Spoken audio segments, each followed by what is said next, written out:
wakati mu kugezaako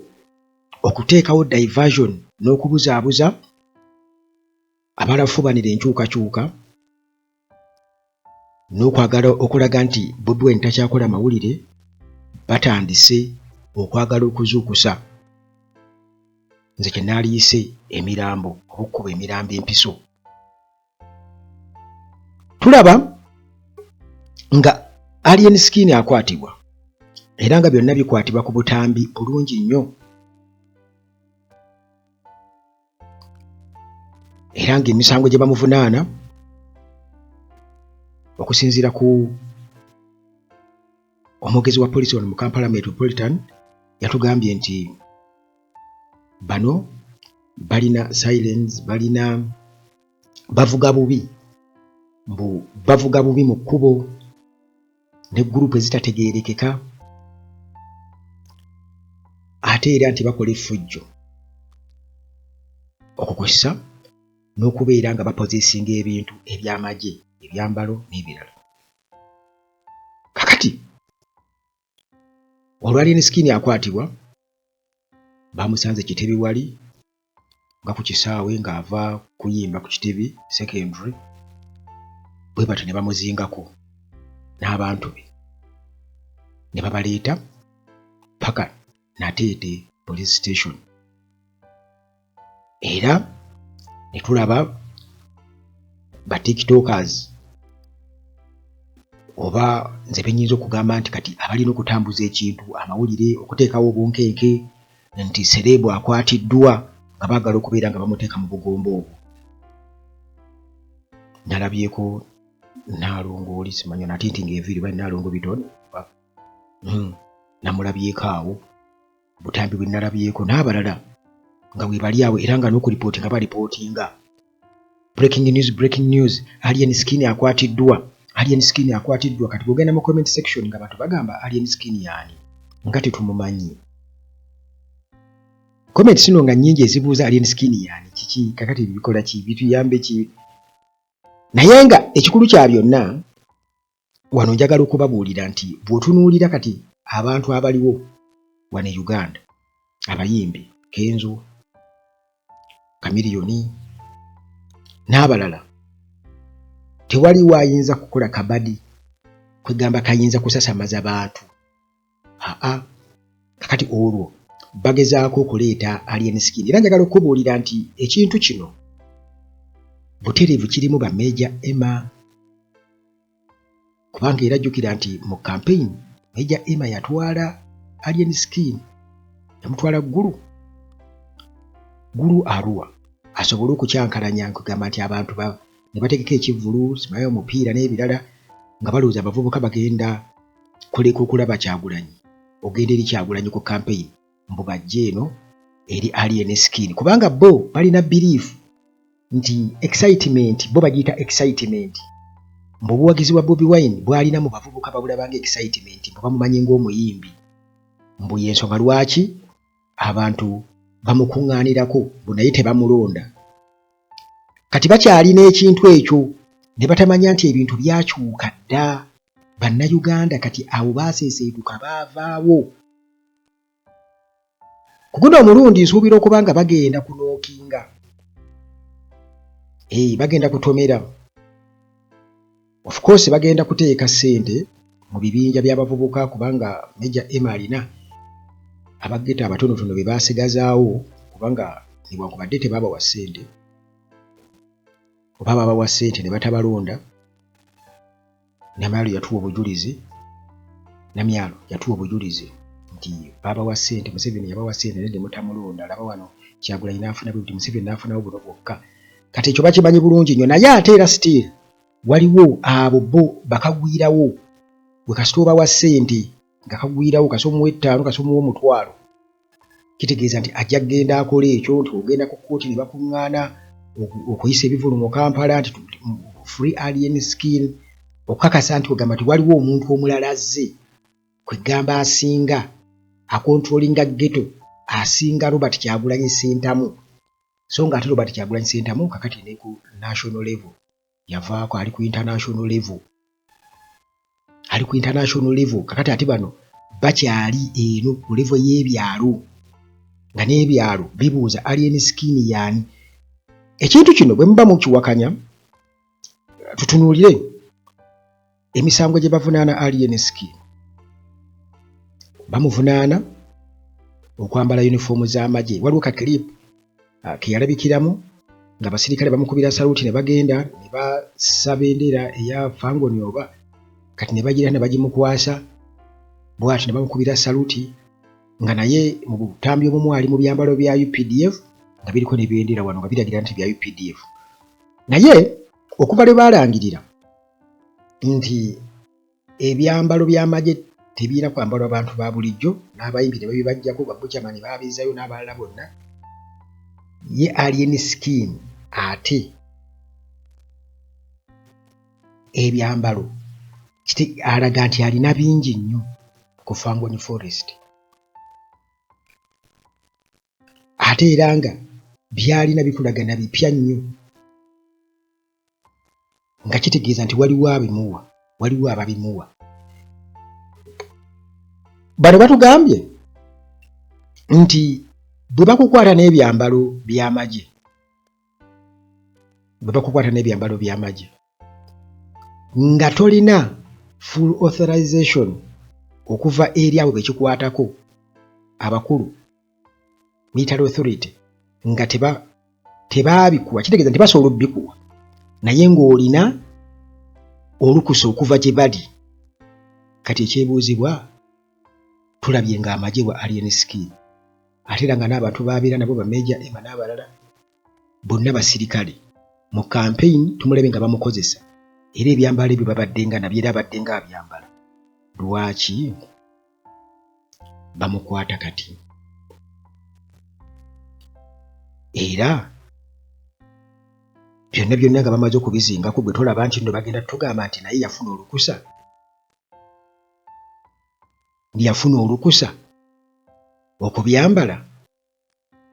Kati gino egy'okuvuga obubi egyaki egyo giri mayina naye guli jjukira nti guliko abaana abali mu makomera nga tebambala nko yali n'akambalo k'amagye. Bano be bakwatira ku parade y'amagye wali ku kitebe kya be bakwata nga bagamba nti bakola parade ey'amagye ku kitebe kya Nuupu tebalinaawo kantu konna kakwatagana n'amagye naye bakulaga nti emisango gye babavunaana minene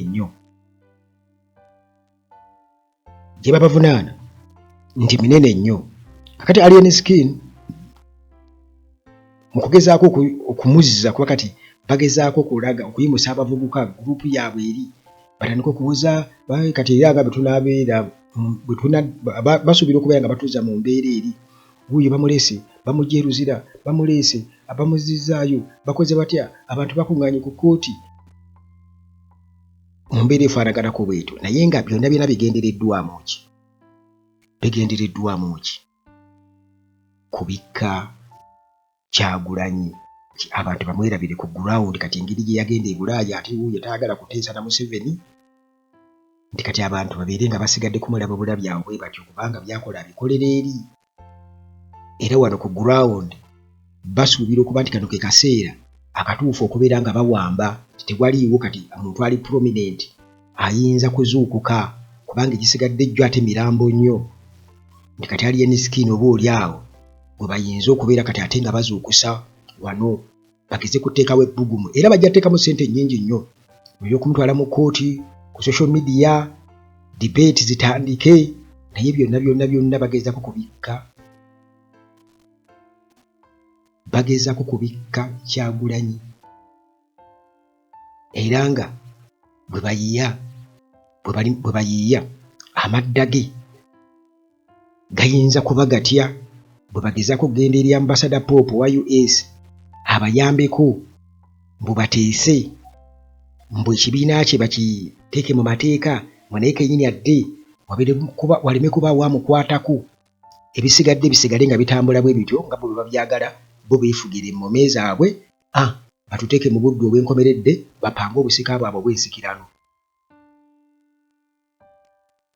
Ekyo kye batupangira abasajja bano. Bagezaako kukyankalira kubanga propaganda kye kimu ku ebyo kwe gamba ebireetera abantu okwerabira ebintu ebyo ate bannayuganda beerabira mangu. Bannayuganda ekintu bwe kigwawo bwe batyo social media ate kati TikTok yajja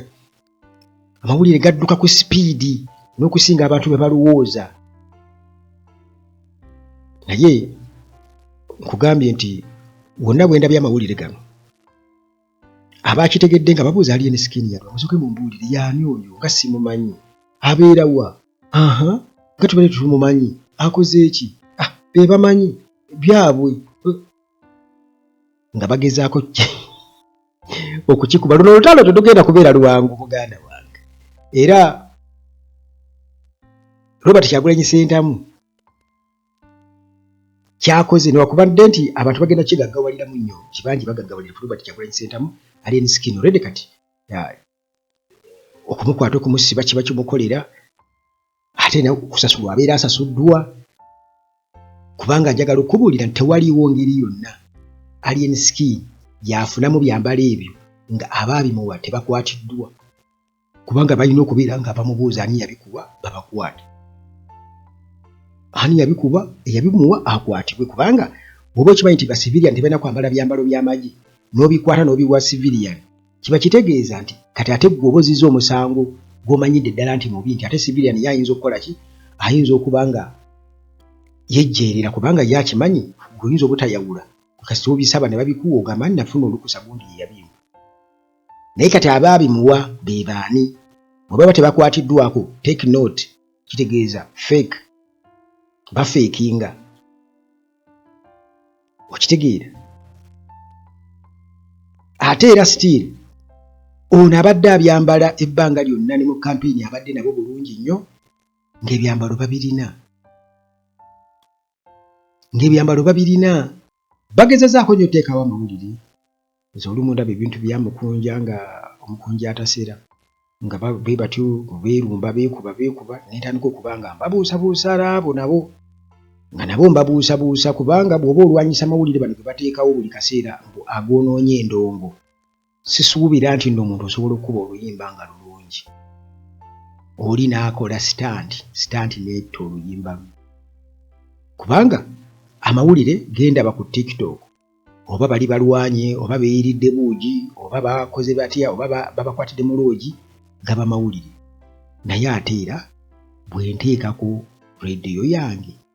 oba bwe ngenda okusazisa ennyimba era nnonda ennyimba ezikola ki eziriko kitegeeza nti gwe oyagala kuwuliriza luyimba ate ng'oyagala kuwulira mawulire buli lw'oyagala okuwulira oluyimba olulungi ng'oteekawo eggulire tekisoboka. Amawulire gabaddewo ebbanga lyonna agasasamaza n'osinga gano agaliwo so nga ate n'ennyimba zibaddewo nga zikwata. Kakati nze ekyo nnyinza okugamba nti si kituufu era abakirimu bonna sijja kubalingiriza nnyo oba kuba munno ttooki naye nze ndaba nga waliwo kubanga naawe kennyini mu kukola ekyo ng'oli mu kamera kitegeeza ate oba oyongera ku kiri ky'ovumirira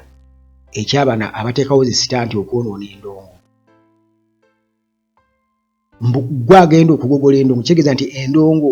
ya Uganda eyimiridde ku Alien Skin oba gurupu y'aba Alien Skin obanga agamba nti kati Alien Skin eyakajja juzi wano atalinaawo na luyimba luyinza kubuuka booda ya Uganda kugenda oba Kenya oba Tanzania mbuka kati assa endongo ya Uganda eyakajja juzi wano so nga ate naawe kennyini osiba ku social media kubiira kukolera buli kimu byonna byokola tubiraba byo nga tebitta ndongo. Kale kwegamba embeera eyo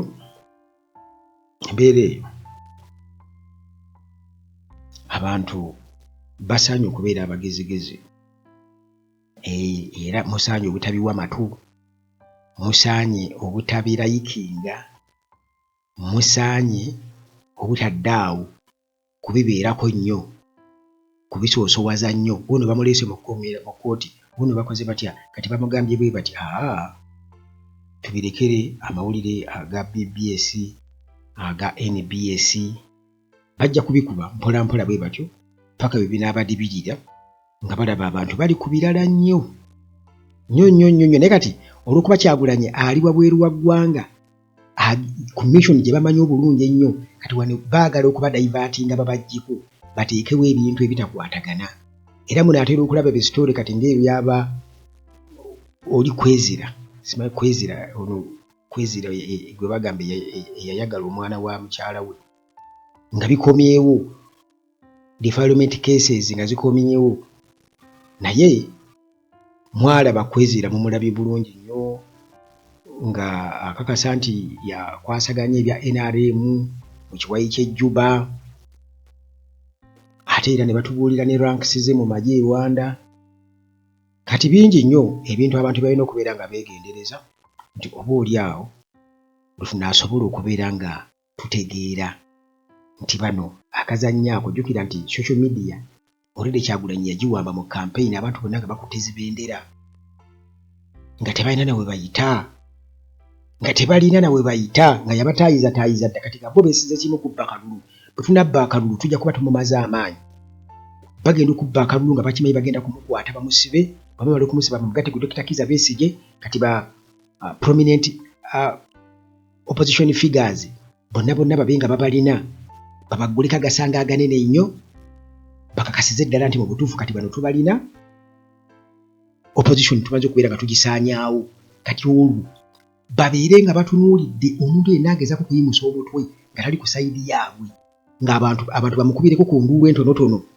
oyo aba agenda kufuna kayondo ku mutwe butereevu kayondo ku mutwe kubanga tebakyasobola kubisikinga lweba Kyagulanyi Ssentamunye abalaze kinene nnyo naye munnange mu ngeri ya roba style lweba Kyagulanyi Ssentamunye akyaliwo yabaddukako kikyabalumya omutwe